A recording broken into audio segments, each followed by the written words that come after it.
Hola, ¿qué tal? Gracias por estar aquí en Defensa del Consumidor, por seguirnos cada martes, ya lo saben, desde Estudio B. Bueno, el 2024 acaba de empezar y las sorpresas que les tenemos a todas y todos ustedes no terminan. En esta ocasión, desde el Poder del Consumidor, nos comparten una entrevista realizada a las autoras de la serie publicada en la revista británica de Lancet llamada Determinantes comerciales de la salud. Es importante y especial este programa porque las autoras conversaron con Torres del Poder del Consumidor sobre de qué va su investigación, qué es lo que encontraron y nos explican con mucho más detalle a qué se refieren con determinantes comerciales de la salud. Yo les doy un adelanto para que tengan un poco de idea ya antes de iniciar esta entrevista.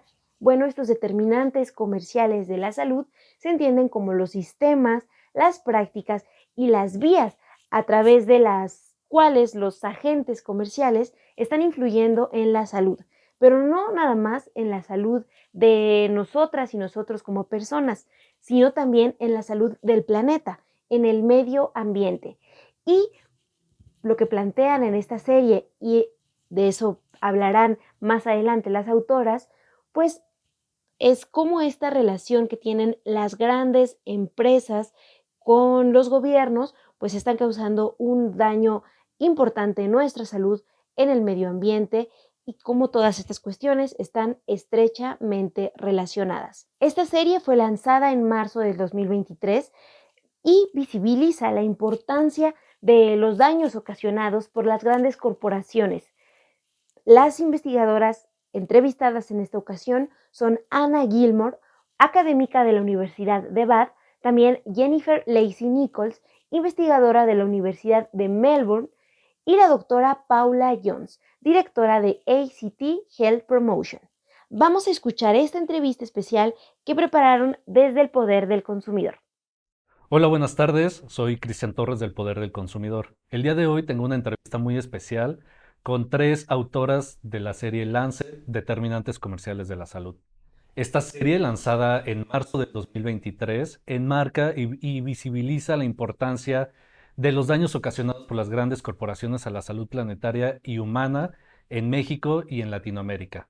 En el estudio nos acompaña la doctora Anna Gilmore de la Universidad de Bath, la doctora Jennifer Lacy-Nichols de la Universidad de Melbourne y la doctora Paula Jones de ACT Health Promotion. Bienvenidas a México y bienvenidas a Latinoamérica. El día de hoy estaremos discutiendo la importancia que tiene la serie Lancet sobre determinantes comerciales de la salud y me gustaría empezar con la pregunta de la importancia que tiene esta serie de Lancet en contextos como México o en países de bajos y medianos ingresos. Well, I think the context is really, really important, and I think there's little doubt that the negative impacts of commercial actors have been worse in low middle income countries. And I think there are sort of 3 main contextual factors probably to think about. One is the country, and there I would say things like capacity. So the regulatory capacity of governments has a huge impact, and the economic situation. And then I think the other contextual issue is commercial actors and how they behave in different contexts. And lastly, the population, for example, the pre-existing health status of the population. So I think all those issues have an impact on how the commercial determinants play out. And I'm happy to talk about that, but probably we can all talk about that a bit. But one thing I would say is that the idea of the model is that it can be applied in any context. So I think you can take the model that we put in paper 1 and then think about those commercial practices and the ways they impact in different settings, bearing in mind those 3 contextual issues. And I would like to add something about when you're talking about these major transnational corporations, most of them, many of them, I mean, probably most of them, they are actually based in high-income countries. And so you have like this combination of where the profits go to and where the most of the impact, as Anna has said, they are in the low-income countries and the developing countries. And then it's a double burden, right? 2 ways. I mean, first, many of these products we're talking about, the market is saturated in high-income countries, so it's also like an opening of the market in this. I mean, we're talking here about Latin American too. In addition to this, like where the money goes to, so they profit like on behalf of these populations. And that evidence is really, really clear. You know, over time, the harm has been increasing in low middle income countries, but over that time, the profits of those companies are accruing more and more to the West and more to fewer and fewer investors. So low middle income countries are bearing the brunt of that, but the profits are going elsewhere, and that's a huge issue. I guess on top of that, I think some of the huge benefits of researching commercial determinants in lots of different contexts is the knowledge exchange that we get to have. And so I'm thinking especially in the Mexican and Latin American context, you guys are vastly more advanced in terms of countering and challenging some of the commercial determinants. So I like to think sometimes about how much we get to learn from these contexts as well. And then I suppose to Paula's point that a lot of the corporations are in high income countries and the profits might go there. It's also, yes, and all of the universities as well, which are academic commercial determinants of health, a whole other topic. I guess it's sort of like corporations are active in so many places, and so you get to see the connections and the similarities and the differences and the patterns. And so I think getting to see how one business might act in all of these different contexts helps give us insights into their strategies, and that then can help us move forward when we counter them. And the strategies are often different from place to place. So where the requirements for transparency and disclosure of information might be in place, for example, in North America or wherever, I mean, they are not the same like in Mexico or in Brazil or in Argentina. So there's no disclosure of how much money they spend on lobby and what are their corporate political activities, how they're using the money, whether they are paying funding politicians' campaigns. So there is really very little information about it. But on the other hand, the impact as a Brazilian and like really being very close to the development of trying to pass legislation regarding the risk factors, it's very clear to see who is operating there at the backstage, creating obstacles for us to pass policy. And it's those major corporations, often using front groups, but there is no actual disclosure about that. I mean, I think in terms of corporate actors, if we talk about those for a minute, I think the evidence is clear that they engage in the same practices, but they're much more audacious in low middle income countries. You know, they get away with far more things. You know, we've only documented bribery from tobacco companies really clearly in low income countries. Look at the phone hacking that you experienced here in Mexico. So that, you know, the lengths the industries will go to, I think, in low middle income countries are worse. They are more badly behaved here, and that's a key issue. And I think another thing is, natural resources. So I think a key issue that I've been hearing about in this region is water. We're hearing about soft drinks industries coming in and using up local water supplies for the soft drinks and leaving populations without water. Those sorts of behaviours are really reprehensible.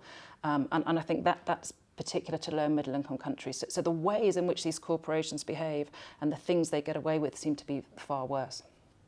¿Cuál es la relevancia de que los tomadores de decisión, los académicos, activistas y sociedad civil conozcamos de los determinantes comerciales de la salud? I think it's really important everyone is aware of the commercial determinants of health, because it will require so many people to come together to address this issue. You know, we need civil society to raise these issues to government. We urgently need government to take action. And also I think that the people need to rise up and protest, because ultimately they're the victims of the commercial determinants of health. I think all of these organizations have tackled bits and pieces of commercial determinants in the past. And we talk about the research community having tackled this in silos, right? Tobacco did this, alcohol did this.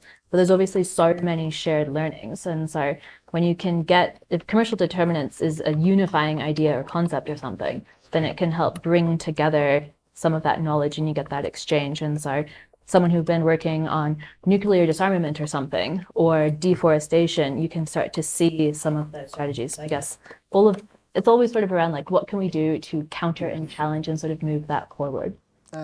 Just to complement, I think, for example, this series, Article 3 particularly, it makes a call for action for the different stakeholders or different actors. So for governments, they have to act to do, what's their job to govern in the name of the public interest or the common goods.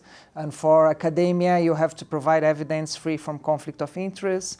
And for civil society organizations, you have to expose and do social mobilization in order order like to help, like to raise awareness about the issue. So you have the different actors, and for the commercial sector, the way I like to put it, actually they need to obey the rules and pay their taxes.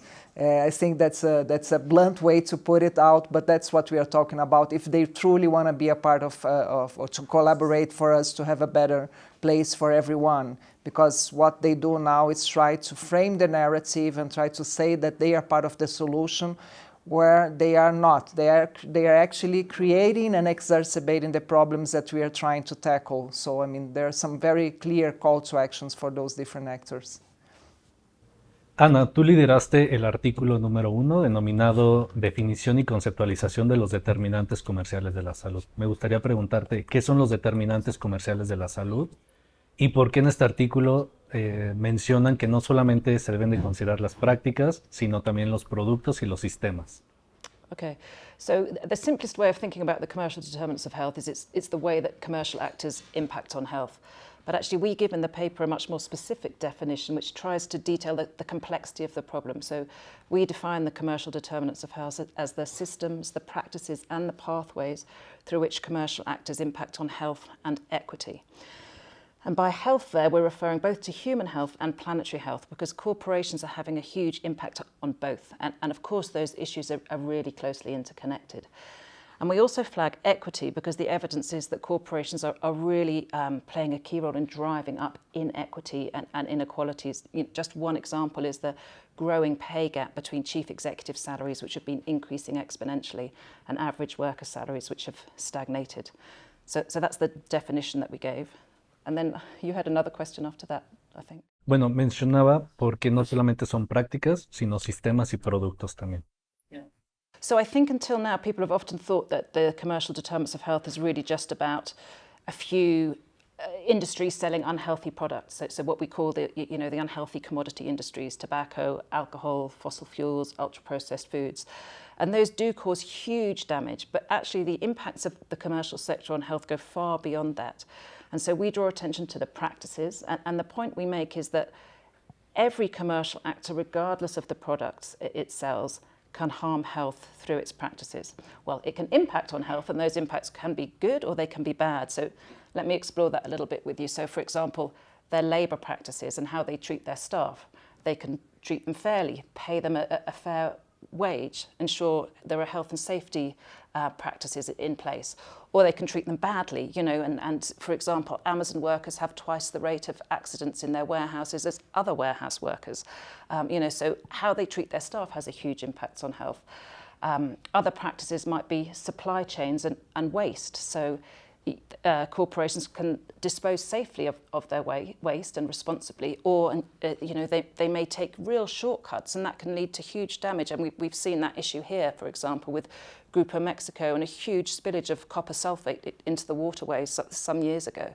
So those are some examples of the ways in which practices can impact on health. And then the other element, I think, is systems. And so what we were trying to draw attention to here is this isn't a simple problem. It's not just about the commercial organisation does this and here's the health impact. It's actually that the point we make is that commercial actors have really created what we call a pathological system because they've had so much influence. They've shaped political and economic systems. They've shaped the whole way, the kind of rules on how policies are made, as well as policies, what we call downstream policies. And as a result of that, they really can almost get away with whatever they want to do. They're not paying their taxes, they're not regulated. And so what happens is they can cause huge harms, but they're not meeting the cost of those harms. And because they're not meeting those costs, their profits go up and up. Their tax rates have fallen, their regulations have fallen. So they're making more and more profits. And then they use those profits in turn to gain more and more influence on the system. And meanwhile, someone has to bear the brunt of those costs. There's the health damage, there's the environmental damage. And so we need to think about who's meeting the costs of that damage. And very often that's the individuals affected or the governments. And so they then have to pay for the cost. They have to pay for the healthcare or pay to clean up the environmental damage. And that then reduces government revenues and individual revenues to pay for anything else, to pay for healthcare or pay for housing. And that in turn causes further damage. So you have this sort of complex system. And on one side, there's the winners, the corporations who are sort of privatizing, you know, they're gaining all the profits. And on the other side, the costs are borne by society. And actually, the evidence here is really, really clear that over time, wealth in the private sector is going up, but actually wealth in the public sector is going down. And it's really important that we see that, you know, we step back and see that bigger picture, that this isn't a simple issue. There's a really messy system problem here, and we need to address that whole system. Jennifer, tú lideraste el artículo número 2 de la serie Lancet, conceptualización de las entidades comerciales en salud pública, más allá de los commodities no saludables y corporaciones transnacionales. Pero me gustaría que me contaras qué son las entidades comerciales y qué debemos de tener en cuenta para diferenciar las entidades comerciales y cuasi comerciales, qué debemos de tener en cuenta para la influencia en la salud pública.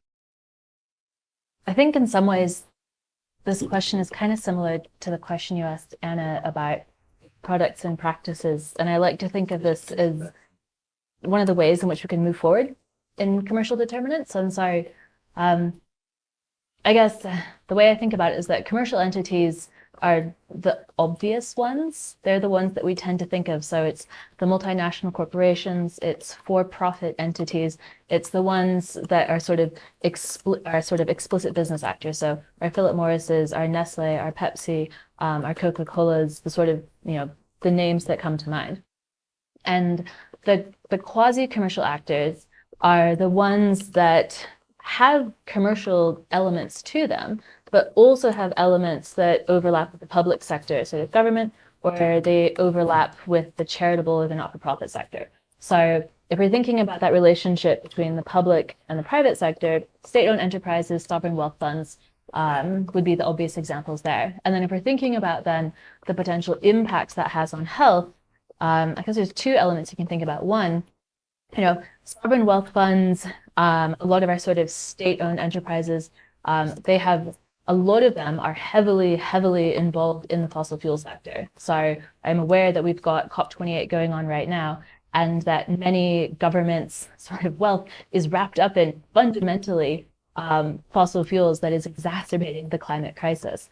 And they invest so much. They're sort of, you know, they act in the same space as BlackRock and Vanguard and other huge investors. And so they wield an enormous amount of financial power that can shape all kinds of economic systems. And then speaking, I guess, of economic systems, not, I guess, to get too meta here, but we talk about commercial determinants of health in the space of determinants of health. So we have social determinants of health. But I think when we're thinking about our quasi-commercial entities, it really draws attention to the political determinants of health or the economic determinants of health, and how intersected commercial and government actors are. I mean, we've talked so much already about lobbying and corporate political activity, and we could probably do a whole interview session just on that topic. So I guess that's one half.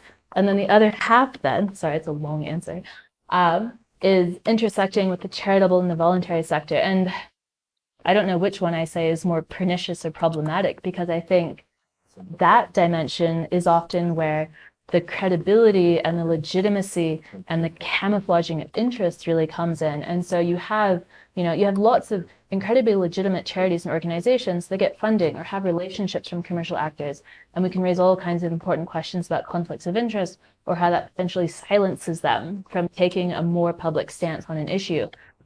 We've got front groups that are, you know, technically not for profit or quasi-grassroots or pretending to grassroots that give businesses that would never get that sort of credibility and legitimacy this face that all of a sudden is incredibly benign. And I think that does so much damage and harm sometimes in influencing the public around all of this. And the one final sort of element around there, and Paula could probably add more about we're chatting about the nuances of the financial sector and tax system.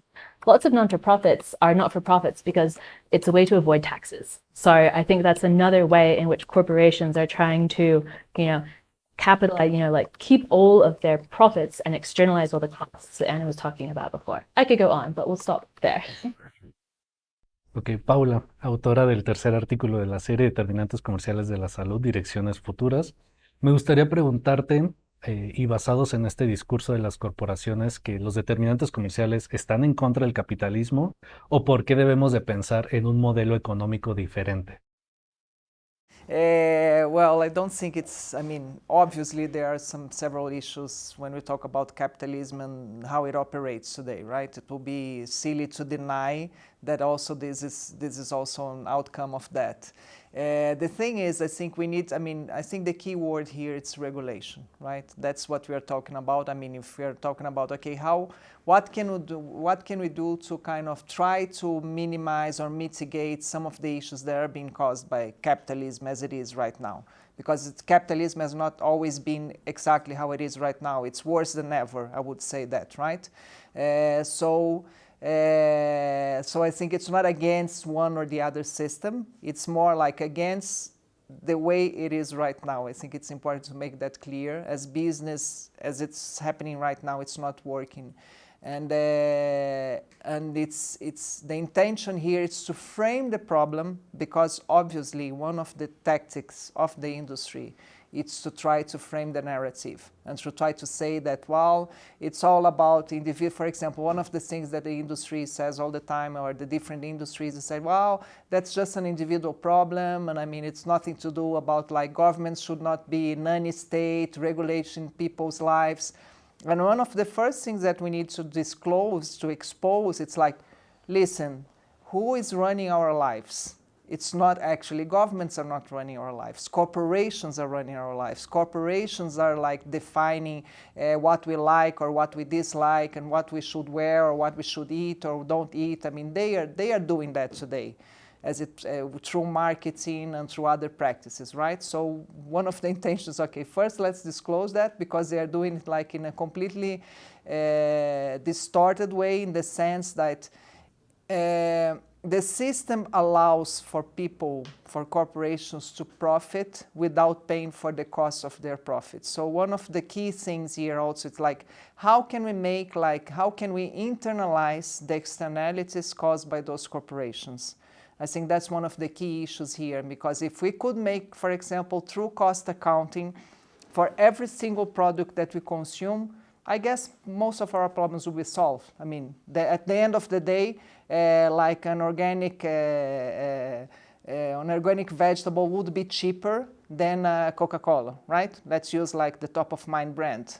But it's not. It's the contrary of that, because there are lots of the lobby, and then we go back like to the power of lobby that those corporations have, like economical power turns into political power, and they get embedded in governments. They fund politicians. It's all the entire system. That's why we call it a pathological system in the series.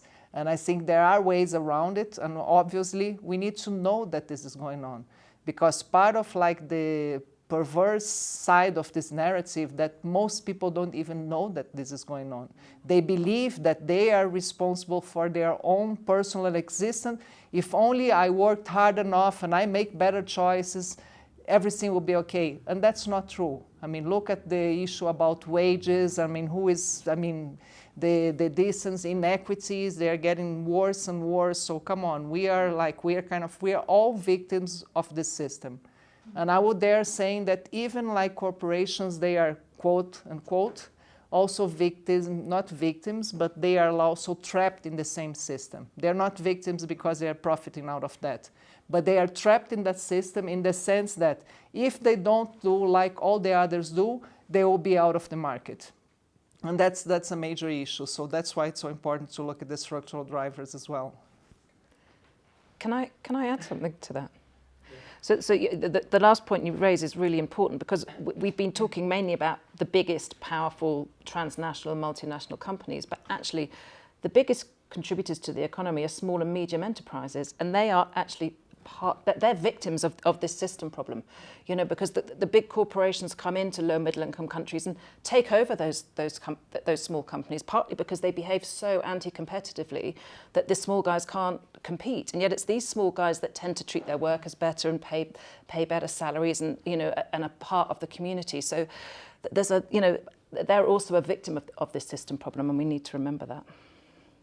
Ok, pudimos ver cómo esta serie completa tiene como una gran relevancia y nos cuenta una historia desde identificar los determinantes comerciales hasta las soluciones o lo que debemos de tomar en cuenta para tomar acciones. Pero si pudiéramos dar un mensaje clave, dependiendo de cada uno de sus artículos, para tomar acción y mitigar los determinantes comerciales, ¿cuál sería? Me gustaría empezar con Ana y después le doy la palabra a ustedes. My key message would be to governments that they need to use their regulatory power. They have that power, they can regulate, and they need to do that. Well, my key message would say, like, for the particular issue of commercial determinants of health, we need to work like as coalitions. I mean, across risk factors. I mean, also organizations that are here, like in the issue of social justice, environmental organizations, and health organizations should work together to expose that and to be able to overcome it in a stronger way, with a stronger voice. Why don't we say, at the end of the day, it's a human rights issue. I think one of the things that's important is not focusing just on the most visible and obvious commercial determinants, that there's so much, I guess, insidiousness behind the scenes. And so I think the point of like the systems level in paper one sometimes is that it permeates everything so much that we just can't see it. And so I think it's the hardest thing to change, but I guess my key message is that, now I've come to my key message. I think my key message is that there always has to be a balance between making incremental changes so we get progress and wins and other things so we don't lose hope. But the risk of that is that it distracts from the need for truly transformative, radical change. And so my key message is, can we hold both of those, I guess, together? Can I say one last thing? I mean, ideally, we want to build a world in which one day the corporations are truly part of the solution. Today, they are not. And I mean, so I think we need to change the structure that this is possible to happen, because nobody wants to throw anybody out in the garbage, right? So we need to make that happen. Yeah, and to make that happen, countries need to work together. And I think it's actually really important that low and middle income countries come together as a unit and push for this at the global level. You know, that change is really required, and I think low and middle income countries need to come together and do that. Muchísimas gracias por la entrevista, les agradezco el tiempo y bueno, sean bienvenidas en México. Muchas gracias a ustedes. ¿Qué les pareció esta entrevista? ¿Ya habían escuchado hablar de los determinantes comerciales de la salud? Bueno, yo destaco algo que comentaron las autoras. Se trata de una responsabilidad colectiva. Las empresas deben hacerse responsables del daño que están causando a nuestra salud, al medio ambiente, y para eso también, pues los gobiernos no están haciendo su parte al momento de regular. ¿Ustedes qué opinan? Cuéntenos por favor en los comentarios, no se les olvide suscribirse, compartir esta información y seguirnos como cada martes a las 8:30 aquí desde Estudio B en Defensa del Consumidor. Nos vemos el próximo martes.